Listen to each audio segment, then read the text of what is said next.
Eh bien, bonjour à tous. Tout d'abord, je vous remercie de partager votre pause déjeuner avec nous ce midi pour parler d'un grand sujet qui me tient à cœur, qui nous tient à cœur, qui est la parité dans nos entreprises.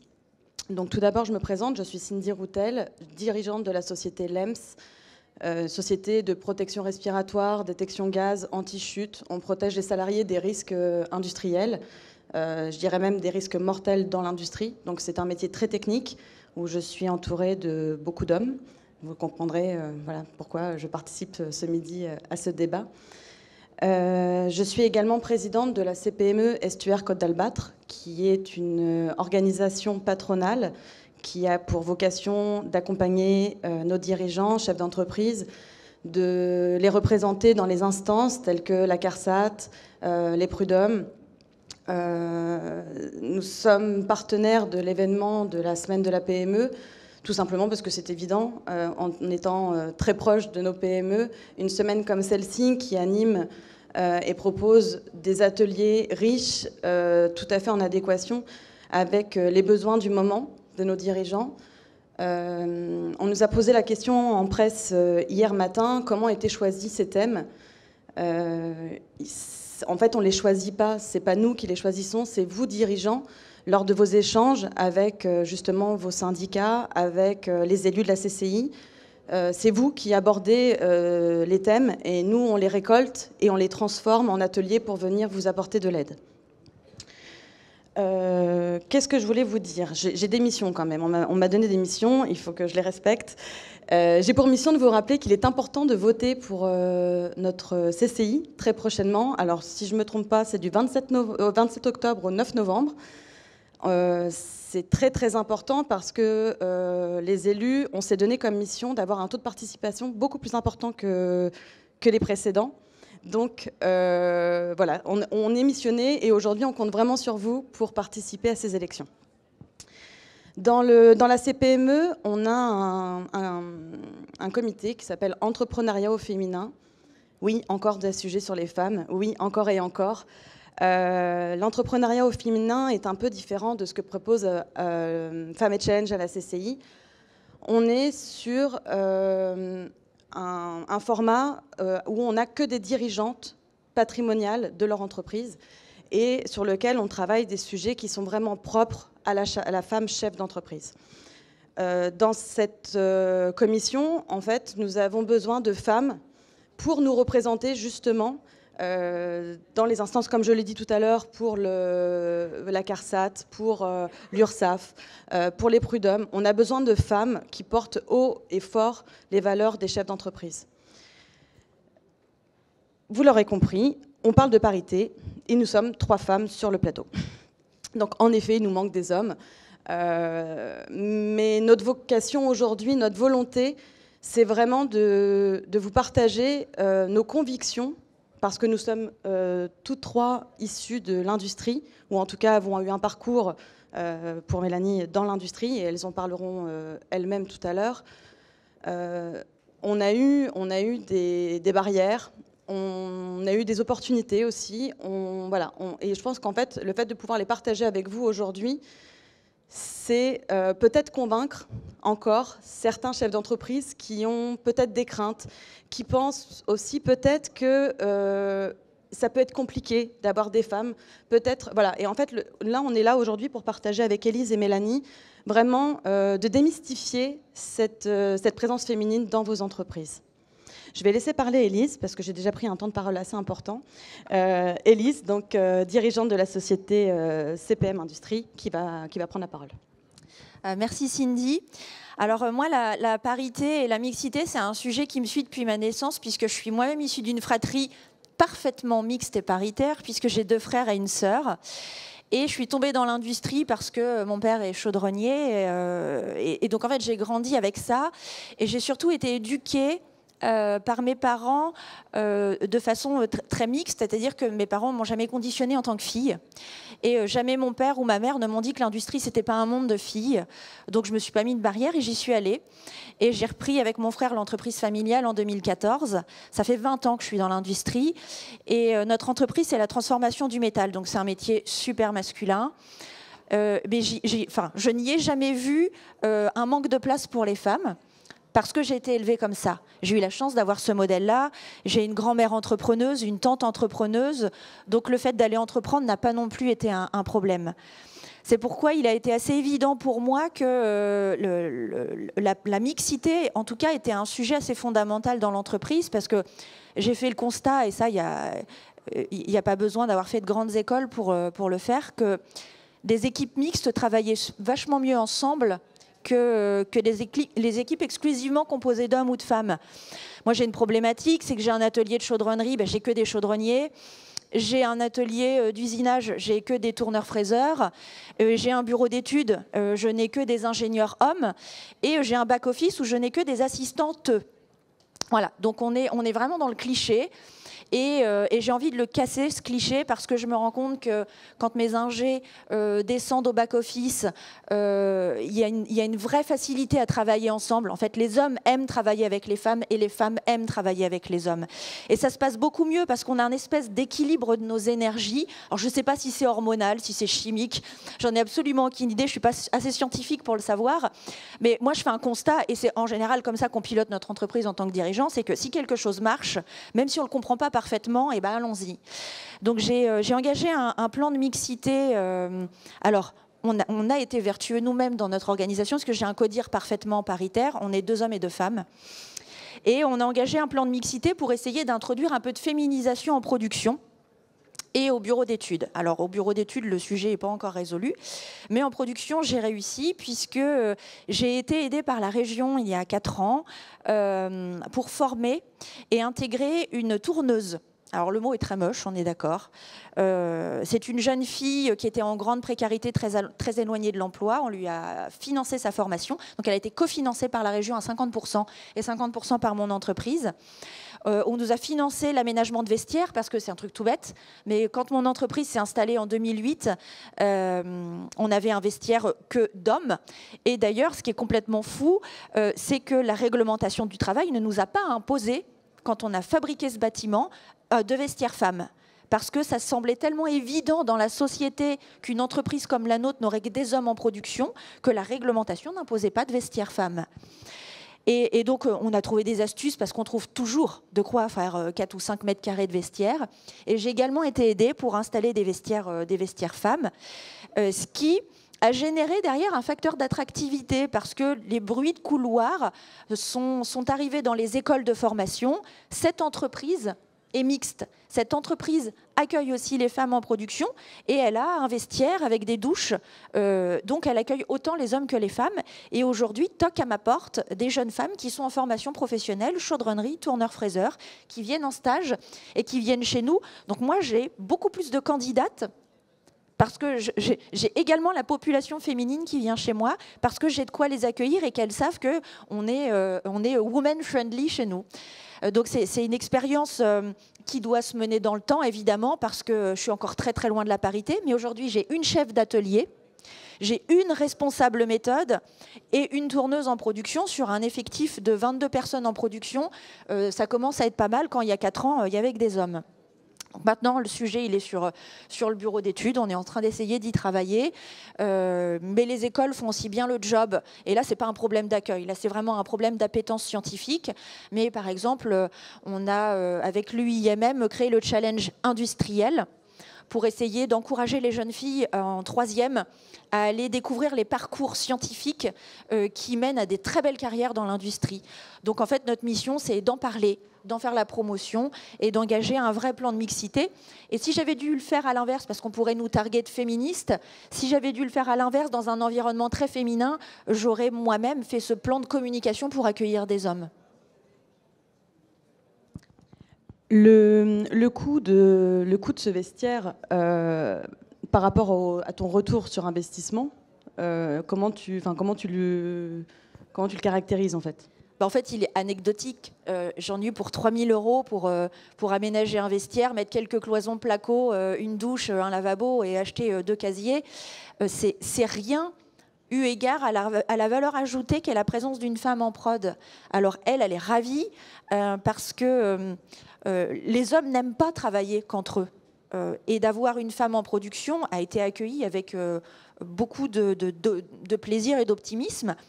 Et quand elle a le moindre problème, elle en a 4 qui se bousculent au portillon pour venir l'aider. Donc elle, forcément, elle est super heureuse. Elle le vit très très bien. Et derrière, ça crée une espèce d'émulation collective super positive qui n'est pas mesurable financièrement, mais qui est mesurable par un niveau d'ambiance qui est très agréable et par le fait que j'ai une compétence aujourd'hui que déjà je n'ai pas de difficulté à garder, parce que la plupart de mes confrères ne font pas cet effort-là, soyons très clairs, et vont prétexter effectivement que je n'ai pas 3 000 € à mettre dans un vestiaire pour accueillir des filles. Alors que ce n'est pas vrai, si, on les a. Alors, je vais te poser une question peut-être un peu piège. Je n'ai pas préparé la question, elle me vient comme ça, mais c'est parce que on m'a dit il n'y a pas très longtemps, le fait d'aller au forceps, j'utilise l'expression, d'aller au forceps pour intégrer des femmes dans l'entreprise, on est obligé de baisser le niveau, parce que comme on doit prendre des femmes, même si elle est moins bonne qu'un homme, comme c'est une femme, on la prendra. Tu rebondis comme... ce sont des vrais sujets, des choses que j'ai entendues. Et tu répondrais quoi, toi, à ça ?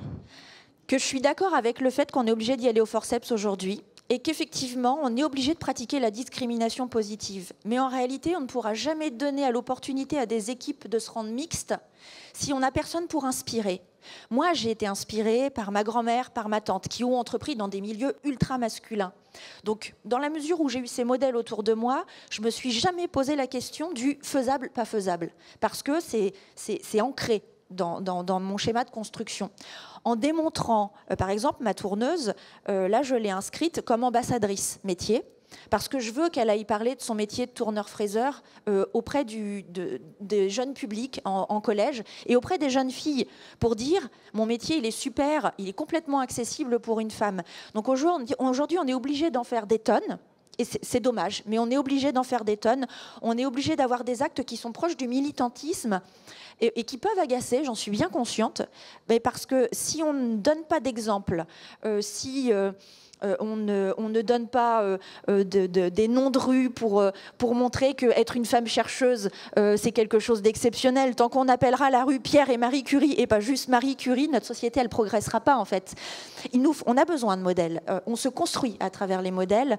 Et c'est en étant des ambassadeurs au forceps qu'on y arrivera et qu'un jour, il n'y aura plus de discrimination parce qu'on aura une société paritaire. C'est un message très ambitieux et c'est beau à entendre. Mélanie, ta vision à toi, c'est quoi de la parité ? Alors, je suis Mélanie Deseine, donc je suis présidente fondatrice du cabinet Deseine Conseil et de la marque VAA Concept. J'ai passé, avant de fonder mon cabinet, j'ai passé 25 ans dans l'industrie, donc, dont plus de 15 ans dans l'automobile. J'ai eu l'occasion de fréquenter beaucoup d'hommes finalement au travers de mes différents métiers. J'ai notamment managé en étant chef d'atelier d'un atelier de 600 personnes avec 16 chefs d'équipe, 7 jours sur 7, 24 heures sur 24 et 3 millions d'euros de chiffre d'affaires par jour qui doivent sortir des lignes, donc un tout petit peu de pression. Et vous imaginez qu'avec 16 chefs d'équipe, la plupart étant des hommes, tout le monde n'était pas toujours dans mon camp. Ça demande beaucoup d'assertivité. Alors, moi, j'avais envie de parler de parité au travers du... Alors, il y a la parité, on doit être autant d'hommes que de femmes, mais j'avais aussi envie d'aborder sur le fait que être paritaire, c'est être pareil. Et plutôt dans l'axe... le traitement des femmes pourrait être le même que les hommes dans l'entreprise. Tu en parlais justement, est-ce qu'on doit faire de la discrimination positive ? Alors, j'aimerais vous partager un peu mon parcours, parce qu'on en parlait justement juste avant de monter sur scène, c'était un petit peu le parcours du combattant. Donc en fait, jusqu'à ce que je sorte de l'école, donc moi j'ai fait des études scientifiques, j'ai fait un DUT génie chimique, donc c'est l'industrialisation des formules de chimie, donc quelque chose, on était autant d'hommes que de femmes dans mon DUT. Et en fait, quand j'ai fait une spécialisation en alternance, il n'y avait pas de bureau pour moi, je me suis retrouvée dans le bureau de la secrétaire de direction. Donc autant vous dire que le cliché sur le fait que j'étais là pour faire de l'industrialisation, tout le monde me donnait des courriers à taper et pas forcément. Alors j'avais mon manager qui lui me donnait de l'étude pour de bureaux d'études, mais pas forcément les autres. Donc il a fallu que j'explique que j'avais pas fait ce parcours-là pour en arriver là. Donc ça a été ma première expérience. Finalement, 2 ans plus tard, je remplaçais mon manager et j'avais ma première équipe à 21 ans, donc une équipe de 20 personnes. J'étais responsable sécurité sur un site à risque, donc on m'a fait confiance sur le fait que je pouvais gérer des accidents graves et des incendies, ce qui m'est arrivé. Et en fait, je voulais rentrer dans une entreprise plus grande parce que j'étais dans un groupe international, mais de 120 personnes, donc c'était assez limité au niveau de la progression. Et donc, je suis rentrée dans l'automobile, donc avec l'idée de faire un parcours cadre, parce que voilà, j'étais sortie de l'école un peu tôt, sans faire d'école d'ingénieur. Et du coup, donc je rentre dans un grand groupe automobile dont je ne citerai pas le nom. Et donc, on met sur mon contrat. Donc, je passe 8 entretiens avec des tests psychotechniques. Je rencontre des psychologues du travail pour voir si je peux, dans la durée, rester dans ce groupe et évoluer comme ce sera possible. Et finalement, donc, sur mon contrat de travail, c'était marqué technicien. Et je postulais pour un poste de chef d'équipe et je me suis retrouvée technicien gestion documentaire, donc à nouveau à faire de la mise à jour de papier et des photocopies, alors que je faisais de l'audit au niveau international dans le groupe où j'étais avant, donc ça a un petit peu... Voilà. Après, je venais d'avoir mon fils, donc, qui était tout bébé, donc je me suis dit, bon, je vais prendre le temps de trouver mes marques dans cette grande entreprise. Finalement, ça m'a pris 8 ans avant de trouver vraiment ma place, même si on m'a confié plein de jobs un petit peu compliqués à gérer, mais pas le titre. Donc après, j'ai été la seule femme à faire un parcours cadre. Ça faisait des années que ce n'était pas arrivé. En fabrication, c'est pas forcément simple. Donc au bout de 10 ans, on me dit, bon, il va falloir que tu sois chef d'équipe parce que tu sais, il faut le faire avant de pouvoir être chef d'atelier. Donc je l'ai fait, mais c'était un petit peu un retour en arrière, chose qu'on n'aurait pas forcément demandé à un autre homme. Et puis, normalement, un chef d'équipe en assemblage, il manage 20 personnes parce que c'est la règle. Donc j'en ai eu 40. Et mon collègue à côté, en fait, il était délégué syndical, donc il n'était pas là la moitié du temps. Donc la moitié du temps, j'avais 80 personnes à gérer. Donc déjà, il y avait encore un cran au-dessus et on m'avait mis avec le manager le plus misogyne de l'usine. Donc comme ça, j'étais tranquille. L'entretien pour me dire à quel endroit j'allais, il a commencé par me dire qu'il ne voulait pas de moi. Donc je me suis dit que ça allait être un petit peu long, mais finalement, il est parti avant moi. Donc c'était très bien. Alors... je voulais aussi partager avec vous que dans ce groupe, ils avaient pour volonté d'afficher de la mixité. Donc, ils ont créé un groupe qui s'appelait 1001 différences. Et du coup, c'était un peu comme vous connaissez le greenwashing quand on parle d'écologie et qu'on n'en fait pas vraiment. Bon, bah là, c'était un petit peu ça aussi. Puisque moi, ce que je vivais à l'intérieur, c'était pas tellement ça. Et puis, à un moment, donc, la quête de sens, j'étais plus tellement en accord avec les valeurs de ce qu'on me demandait de faire humainement. Donc, je quitte ce groupe. Et là, en fait, je décide d'entreprendre. Et donc, je choisis de prendre une franchise au départ. Donc, je fais 7 banques avant d'en trouver finalement une qui accepte de me financer. Et là, en fait, on me demande à ce que mon mari se porte caution pour moi. Alors que probablement aucun mari, enfin on ne demande en général pas aux hommes que leur femme se porte caution pour eux. Maintenant il m'a rejoint en tant qu'associé et je suis passée de la femme 2 à... il est passé au mari 2, donc c'est pas une petite victoire, mais comme il était au comité de direction, j'étais toujours... Il y a des gens qui ont commencé à me serrer la main après qu'il ait été nommé, alors ça nous a beaucoup fait rigoler. Donc voilà, dans la partie traiter une femme de la même manière parce qu'elle a un potentiel et que c'est pas parce que c'est une femme qu'elle ne peut pas finalement tenir un poste, c'est aujourd'hui ce que je fais en fait. J'accompagne donc principalement des femmes à entreprendre plus grand parce que souvent on commence auto-entrepreneur et finalement on peut se projeter beaucoup plus grand, même si on nous le conseille pas au départ et que c'est compliqué. Et il y a une autre chose qui nous tient à cœur, c'est le management inspirant. Alors on parle souvent de management laxiste, de management motivationnel ou autoritaire. Et en fait, vous connaissez ces personnes inspirantes, c'est celles qu'on a envie de suivre, qui sont des leaders qu'on suit naturellement. Alors, en fait, moi, j'ai toujours prôné ça. Ça a toujours été ma manière de fonctionner. Et des fois, ça énervait mes chefs que je puisse être humaine avec les gens autour de moi. Ils se disaient j'étais un peu un ovni par rapport aux autres. Et donc, c'est par cette authenticité des relations avec les collaborateurs qu'on arrive à justement pouvoir inspirer les autres. C'est vraiment la principale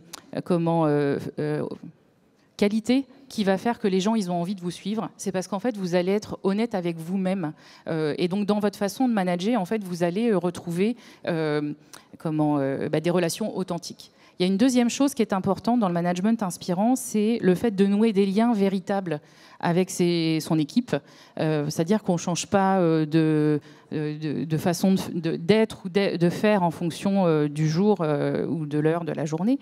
Et donc il y a quelque chose une question qui se pose, c'est est-ce qu'on peut nouer des liens véritables quand on est un homme et une femme dans l'entreprise, et si mes collaborateurs sont des femmes, est-ce que je vais pouvoir avoir autant de transparence avec ces personnes-là? Donc c'est aussi quelque chose qui, je pense, peut freiner la parité, dans le sens où est-ce que je vais pouvoir accorder autant de confiance si c'est pas quelqu'un du même sexe? Et puis, il y a une dernière chose dans le management inspirant, en fait, il y a 33 clés, mais il y en a 3 vraiment qui sont importantes pour moi. Et la troisième, c'est d'utiliser les forces et les compétences des gens qui sont dans l'entreprise. Par exemple, quand on me recrute avec un certain niveau et qu'on me met à imprimer des choses, pour moi, c'est destructeur de valeur pour l'entreprise parce qu'on paye mon salaire et à côté, je n'apporte pas tout ce que je pourrais apporter à l'entreprise. Et je trouve ça vraiment, c'est dommage de ne pas exploiter. Alors c'est pas un mot péjoratif, mais justement, quelqu'un qui est épanoui et qui va être avec nous, utilisé dans ses pleines capacités, c'est vraiment quelque chose qui est accélérateur de performance. Donc moi, je suis engagée aujourd'hui dans la CPME. J'ai pris un mandat à la CAF, donc c'est encore auprès des femmes. Je suis dans Entreprendre au féminin, mais je suis aussi marraine dans le réseau Elle Bouge. Et en fait, le réseau Elle Bouge, c'est un réseau qui permet d'intervenir au collège pour susciter des vocations scientifiques chez les jeunes filles, parce que finalement, souvent, par les stéréotypes, elles n'ont pas forcément envie de rentrer dans l'automobile. Alors, quand je faisais des questions à main levée, quand je disais qui a envie de rentrer dans l'automobile, tout le monde baissait la main. Mais susciter des vocations, c'est aussi notre rôle pour que les femmes aient plus envie de prendre ces filières qui permettent de rentrer dans l'industrie notamment. Justement, Élise, qui est présidente de la commission industrie, on a eu la chance de rencontrer de jeunes élèves la semaine dernière avec des grands groupes, avec des PME. Et en fait, dans les questions qu'on a posées aux garçons, c'est vous étiez en 3e, comment vous êtes arrivé dans la formation tourneur, comment vous êtes arrivé dans la formation chaudronnerie? Alors ils nous ont répondu, en fait, j'avais pas le niveau pour aller en général. Donc, pas tous, mais en tout cas, certains ont répondu ça. J'avais pas le niveau pour aller en général, donc comme je suis un garçon, c'est usinage ou chaudronnerie. Et je lui ai dit, mais du coup, dans ta classe, tu as aussi des filles, parce qu'il y a certainement d'autres filles qui n'ont pas le niveau en général et qui sont arrivées du coup en chaudronnerie et en usinage. Et il a rigolé, il a dit, non, elles font coiffeuse ou esthéticienne. C'est horrible, mais c'est vrai. Et en fait, c'est pas nous qui l'avons dit, c'est des gamins de 15, 16, 17, c'est ça, Élise. Donc, en fait, on a encore vraiment beaucoup de boulot. C'est-à-dire qu'on dit que dans les écoles, aujourd'hui, il y a des actions qui sont menées, et j'en suis sûre, et Élise, tu me confirmes, il y a vraiment des actions, mais il y en a encore beaucoup, beaucoup à faire, quoi. Une femme qui n'a pas le niveau pour aller en général peut très bien se tourner vers des métiers plus techniques, et elles sont d'ailleurs attendues par nos PME aujourd'hui, j'en suis convaincue. Pour rebondir sur ce sujet-là, je participe depuis 3 ans dans le collège où sont scolarisées mes 2 filles aînées au Forum des métiers. Et c'est un temps où on fait découvrir, donc on demande aux parents de venir parler pendant 30 minutes et on enchaîne toute la journée. En fait, on fait que des sessions d'une demi-heure et tous les métiers sont représentés. Alors c'est ultra cliché parce que le métier d'infirmière, c'est une maman qui vient le présenter. Le métier de gendarme, c'est un papa. Et à la dernière session, alors j'étais déjà ravie, c'est que moi on m'a demandé de rester la journée complète parce que le métier de chef d'entreprise dans l'industrie était ce qui avait de plus demandé. Alors, je ne sais pas si l'industrie ou chef d'entreprise qui intéressait, mais du coup, j'ai enchaîné 8 heures de sessions de présentation de mon métier. C'était super intéressant. J'ai vu passer 150 élèves. Et en discutant avec les enseignants, on en est arrivé à la conclusion qu'il fallait arriver à mobiliser les parents à contre-courant, justement. Et de dire, le métier de gendarme, il faut que ce soit une maman, parce qu'il y a des gendarmes femmes, il faut que ce soit une maman qui vienne le présenter, et il faut que ce soit un infirmier qui vienne. Et qu'on arrive à déconstruire en fait, les stéréotypes pour montrer aux enfants le champ du possible. Et c'est au collège que ça se joue, parce que nos enfants, aujourd'hui, ne disposent autour d'eux que ce qu'ils ont vécu avec leur sphère familiale et amicale, qui est stéréotypé. Et si à l'école, on n'arrive pas à le déconstruire, effectivement, on ne progressera pas et on enverra encore en stage de découverte les jeunes filles dans un salon de coiffure. Du coup, comme on est sur un déjeuner débat, on s'était dit avec Mathilde qu'elle pourrait vous passer le micro pour que vous puissiez poser des questions si vous en avez, pour qu'on puisse débattre avec vous aussi. Est-ce que quelqu'un veut poser une question ?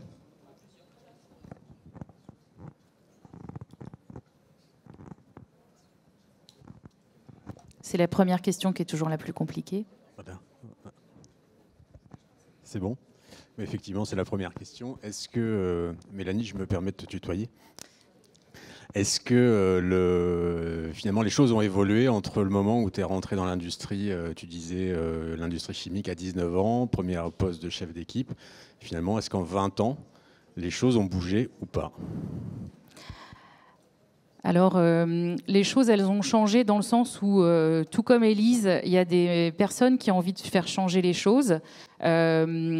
Donc, moi, je sais que mon mari, il était directeur d'une fonderie aluminium. Il allait justement prôner la mixité dans les écoles pour qu'il y ait plus de jeunes filles qui y rentrent et lui-même mettre des chefs d'équipe en fabrication femmes, alors que c'est plutôt un métier qui est réservé aux hommes. Et donc, favoriser aussi... donc, il y a quand même des choses qui changent parce qu'il y a de plus en plus de personnes qui ont envie que ça change. Maintenant, comme le disait tout à l'heure Cindy, c'est vrai que quand on intervient à l'école, alors autant dans l'école, on sent pas de stéréotypes parce que c'est dans la normalité on ne sent pas un garçon ou une fille, on avance, on est bon dans les matières et donc il y a des possibles qui s'ouvrent. Maintenant, je pense que c'est vraiment le nombre de personnes qui vont avoir envie de mettre en place cette mixité et cette parité qui fait que les choses vont vraiment changer. Parce qu'il y a toujours il y a toujours des machos dans les entreprises. En fait, ce qui change par rapport à il y a 10 ans, c'est qu'on en parle beaucoup, beaucoup, beaucoup plus. On en parle à la télé, on en parle dans les réseaux, on en parle dans les commissions, on en parle à la CCI. En fait, on en parle de plus en plus. Et en parler, c'est déjà, à mon sens, c'est déjà un bon début parce qu'en fait, on commence à mettre un vocabulaire dans l'esprit de certains hommes. Et je pense que c'est comme ça qu'on arrivera aussi à faire évoluer les choses. Mais même, j'ai dit envers certains hommes, mais finalement envers certaines femmes aussi qui sont pleines de barrières, qui pensent peut-être que c'est un milieu d'hommes et que ce n'est pas permis ou que ce n'est pas légitime ou que, pour plein d'autres raisons. Donc en fait, on va pas non plus. Je pense qu'il ne faut pas jeter non plus la pierre aux hommes. Je pense que nous, femmes, on a aussi à se remettre en question et à se donner l'opportunité aussi d'avancer et de prendre la place de certains hommes dans les entreprises. Je vais rebondir sur ce que tu dis, Cindy, parce que j'ai une anecdote en fait qui est alors à la fois soit amusante ou affligeante au choix.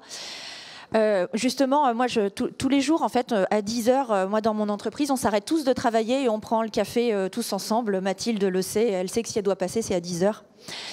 Et alors, on discute quasiment de tout sauf du travail, en réalité. Et on parle de tout, de rien. Et comme je suis quelqu'un de très engagé, j'amène souvent le sujet, de la mixité et de la place de la femme et de la place de l'homme dans la société, dans nos débats et dans nos échanges qui sont souvent riches. Puis j'ai une équipe en plus assez jeune. La moyenne d'âge dans mon entreprise est de 34 ans. Et dernièrement, on a pas mal recruté de jeunes. Et cette nouvelle génération, elle nous apporte des choses assez intéressantes.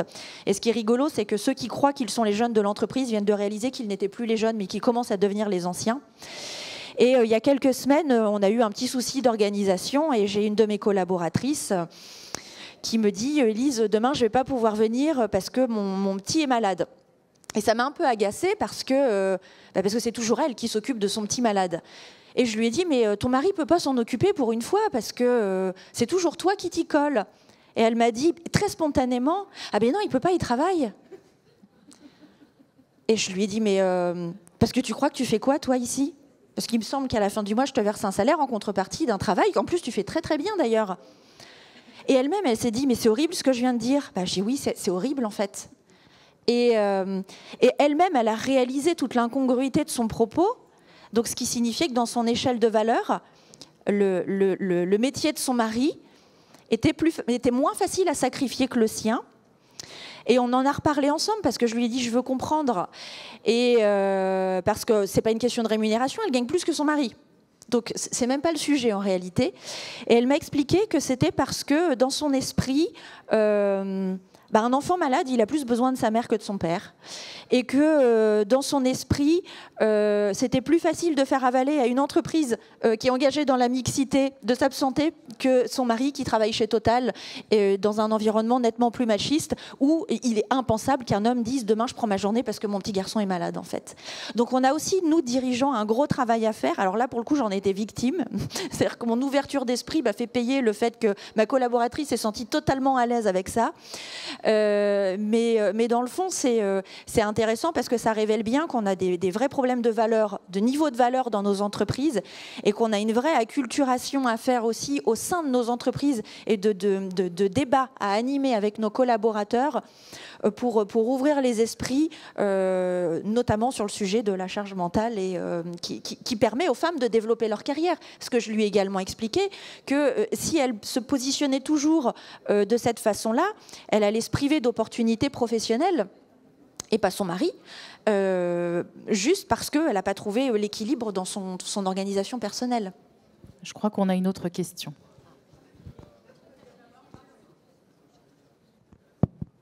Merci. Oui, Coralie Després, DRH externalisé à temps partagé chez Bras Droit des dirigeants. Je suis chef d'entreprise, tout comme vous, mesdames. J'ai des enfants. Et donc, pour rebondir sur ce que vient de dire Élise, je voudrais savoir comment vous, si vous avez des enfants, vous vous organisez quand ils sont malades. Eh bien, j'ai un mari. Comme moi. Voilà, et on s'organise à deux. Par exemple, ma fille aînée qui est à l'internat à Rouen depuis le mois de septembre, pour mon plus grand désespoir, était malade lundi. Alors elle a pris le train lundi, elle m'a appelé à 10h pour me dire finalement il faut venir me rechercher, je suis malade. Moi je ne pouvais pas, c'est mon mari qui l'a fait. Et en revanche, le lendemain, c'est mon autre fille au collège, on m'a appelé pour me dire venez récupérer votre fille, elle a un torticolis, elle a le cou bloqué. C'est moi qui étais dispo, c'est moi qui suis allée la chercher. En fait, on est organisé en fonction de la disponibilité de l'un et de l'autre et on ne se pose même pas la question de savoir c'est juste une question de bon sens, tout simplement. Et souvent, dans mon environnement personnel, on me dit « Oui, mais toi, tu as de la chance, ton mari, il t'aide vachement. » Et en fait, ça me fait bondir, parce que il aide de rien du tout, en fait. Il fait sa part du job au même titre que moi, je fais la même. Donc, dans la société actuelle, il fait figure de héros. C'est clair. Il a l'admiration sans limite de tout notre environnement personnel et professionnel féminin. Et c'est très bien, et j'ai envie de dire qu'il en profite. Mais j'espère qu'un jour, cette posture-là, ce sera une posture normale. Mes enfants ne sont pas souvent malades, ça doit être une chance. Par contre, je fais beaucoup de déplacements parce que je rayonne sur le territoire français. Donc je pars très souvent, voire 3 semaines par mois en déplacement. Donc je dois certainement être une mère indigne. En tout cas, c'est ce que les gens en ont l'image. On s'organise, en effet, avec les emplois du temps de mon mari. Mon mari n'est pas le père de mes enfants, et pourtant, voilà, on s'organise sur la gestion des enfants. Les enfants adorent passer du temps avec leur beau-père, adorent passer du temps avec leur mère, enfin, ça c'est, voilà, mais comme tout enfant. Et on a des week-ends tous ensemble, on en profite. Mais j'ai déjà été interviewée avec la CCI sur Femme & Challenge. J'ai eu la même question par un journaliste. En fait, ça m'agace. Ça m'agace parce qu'en... Enfin, je vais vous dire, vous voyez, les nerfs me montent. Non, ça m'agace parce qu'en fait, ces questions-là, on ne les pose qu'à des femmes.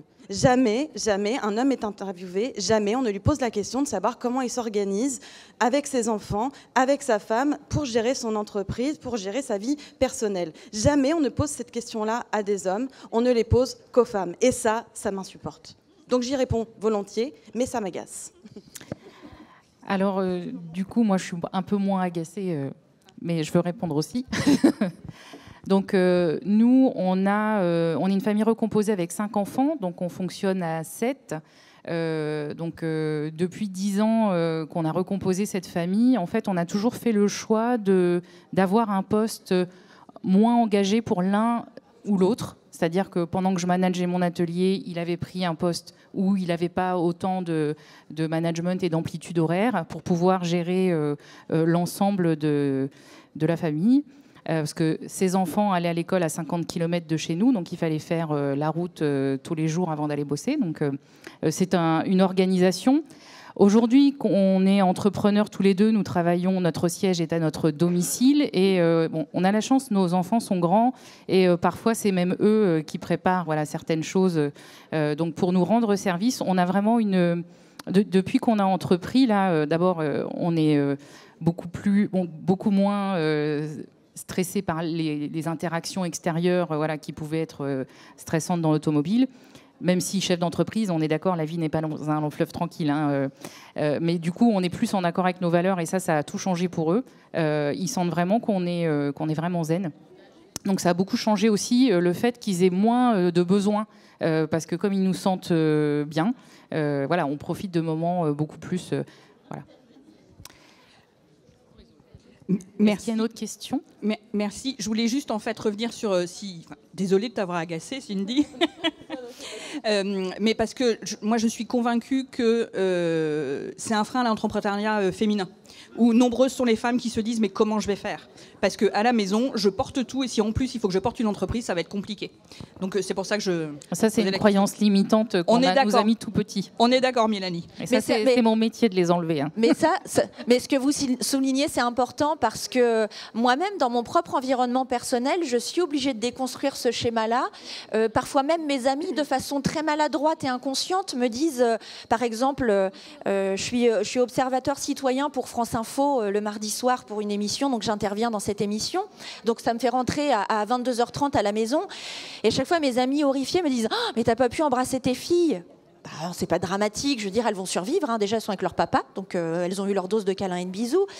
Et alors que ce sont des jeunes femmes. Et elles-mêmes, c'est aussi à nous de devoir répondre comme l'a fait Cindy et de dire t'inquiète pas, hein, elle va surmonter la chose. Et non seulement elle n'est pas traumatisée, mais je lui ai aussi montré qu'être une maman qui travaille et qui s'éclate dans son boulot, parce que pour rentrer à 22h30 de son travail, c'est que visiblement, on a quand même passé une journée riche. Je lui transmets aussi quelque part, je pense, quelque chose qu'elle pourra ancrer profondément en elle, qui signifie, mais toi aussi, si tu as envie de t'éclater, rentre tard. Et si ça gêne quelqu'un, eh bien, qu'il passe son chemin. Christelle Hébert de l'entreprise Média Création, donc gérante. J'ai l'impression qu'on a du mal à déplacer la femme de son domicile. Je m'explique, dans l'ère du télétravail, où nous sommes par récurrence à notre domicile, on va aussi bien, les enfants que le compagnon, nous faire part en soirée, tu m'as pas fait tourner ma machine, tu m'as pas fait ci, tu m'as pas fait ça. Mais non, je suis au travail. Et c'est toute une difficulté pour eux de considérer que le poste de travail est au domicile. Alors du coup, nous, le cadre, donc déjà la machine à laver, elle est dans mon bureau, dans un placard. Je n'y touche pas pendant les heures de travail. C'est comme si j'étais dans mon job dans l'automobile. Pour moi, il n'y a le cadre, il est très clair pour tout le monde. En plus, on revient sur la parité du travail à la maison. Le principal, c'est qu'on ait à manger à un moment dans la soirée, mais sur qui est disponible ce jour-là, parce qu'il n'est pas une soirée à la CCI, pas en train de... voilà. Après, il y a ça aussi, c'est poser le cadre, même quand on est chez soi, pour ne pas se laisser... c'est vraiment quelque chose qu'il faut ancrer avec la famille. C'est-à-dire que moi, j'ai mon bureau à un endroit de la maison. Si je reçois des personnes, parce que je suis coach thérapeute, donc quand je fais une séance avec quelqu'un, il n'est pas question que qu'un des enfants déboule.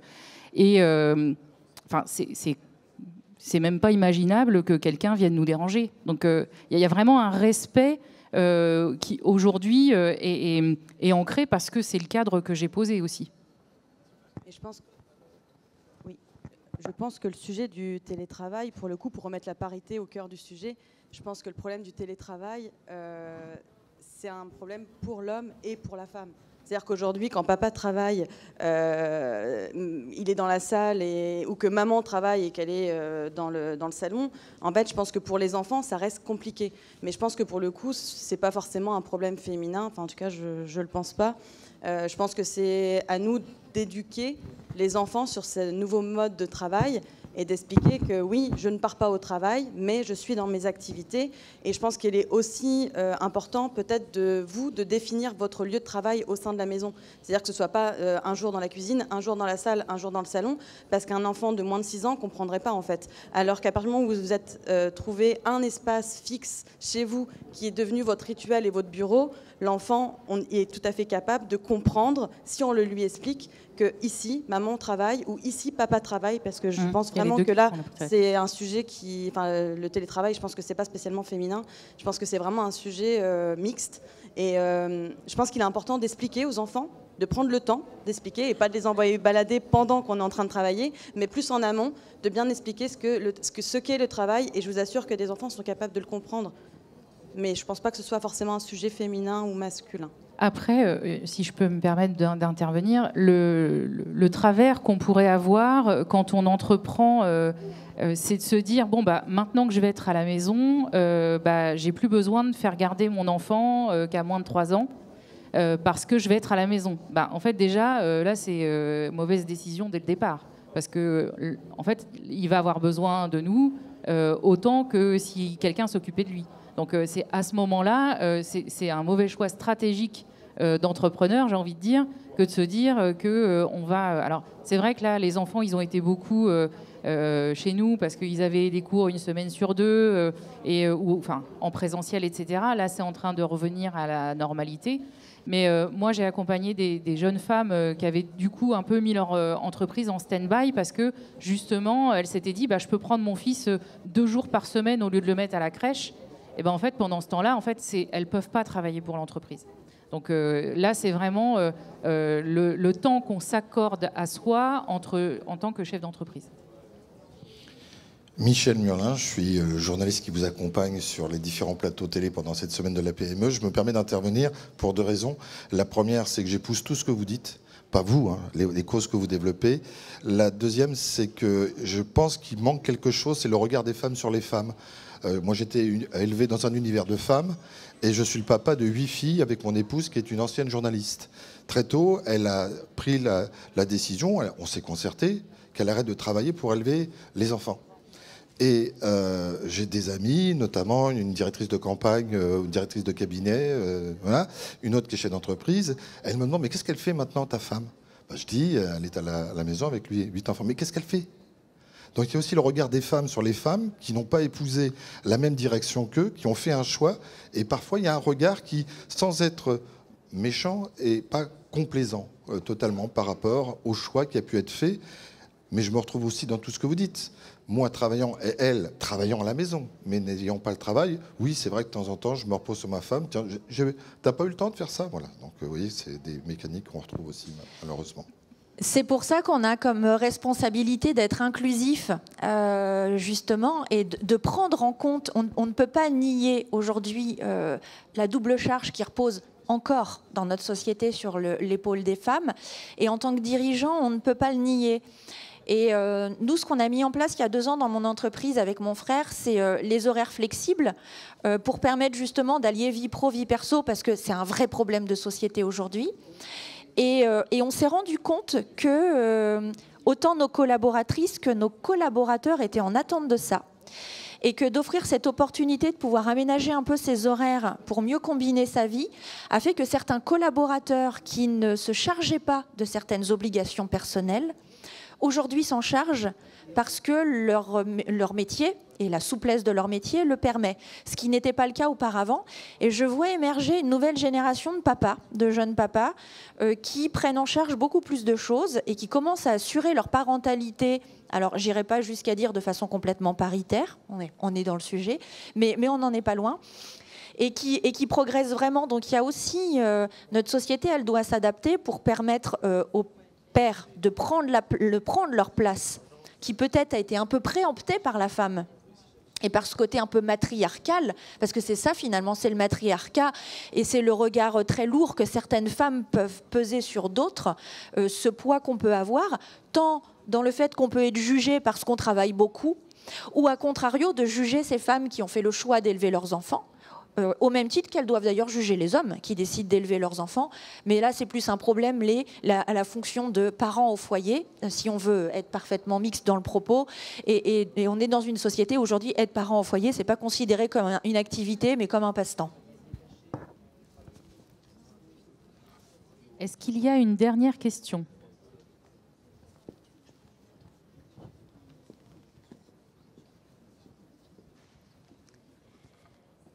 Allô, allô. Alors, pour conclure, je ne sais pas quoi dire, en fait, parce qu'en fait, on s'est dit beaucoup de choses. Je ne sais pas ce qu'on peut encore faire, si vous avez des idées, si quelqu'un veut intervenir ou dire aussi le mot de la fin. Je vois qu'il y a beaucoup de femmes, en fait, ce midi avec nous, mais je vois aussi la présence d'hommes. Est-ce que, Mathilde, tu ne voudrais pas donner le mot de la fin, peut-être à un homme qui est là, et peut-être lui dire ce qu'il a pensé, entendu ou... Celui qui a posé la première question, par exemple ? La première question et le plaisir de conclure. Écoutez, moi je trouve qu'effectivement il y a encore beaucoup à faire sur la place des femmes dans l'entreprise. Les choses bougent. Moi, je vais juste citer un exemple, je ne vais pas raconter ma vie, mais je viens d'une école d'ingénieur en mécanique, donc il y a 22 ans, il y avait 3 jeunes femmes sur 35 en mécanique, et j'y suis retourné il y a 1 an pour échanger avec les anciens élèves, un échange entre anciens élèves et futurs diplômés, et le directeur de cette école avait le grand plaisir de dire aujourd'hui on est à 50-50 en mécanique. Donc je me dis, les choses commencent à bouger, mais il y a encore du chemin, parce que c'est vrai qu'il y a souvent un regard bienveillant dans les écoles, mais c'est vrai que dans l'entreprise, il y a encore du chemin à faire.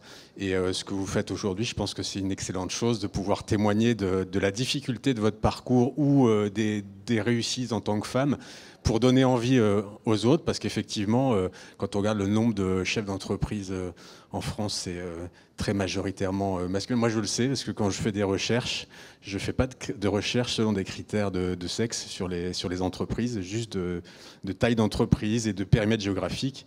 Et 90% des noms que me sortent les moteurs de recherche, ce sont des prénoms masculins. Donc, il y a encore beaucoup à faire, mais merci à vous d'avoir témoigné, et j'espère donner envie à d'autres femmes d'entreprendre. Voilà, vous êtes 3 exemples de réussite, et bravo à vous. Merci. Merci beaucoup. Ce soir, on a Philippe Bloch qui vient, c'est les DCF qui nous ont organisé ça ce soir ici à 19h. Pour ceux qui n'ont pas encore pris leur place, il y a quelques places de disponibles. C'est un homme très inspirant, ce n'est pas une femme, c'est un homme très inspirant, et je vous invite vraiment à vous inscrire ce soir et à y participer. C'est une boule d'énergie et de positivité qui fait du bien, et je vous invite vraiment à y participer. Et je vous rappelle, s'il vous plaît, de ne pas oublier de voter pour les CCI du 27 octobre au 9 novembre. Merci à tous, merci. Merci les filles.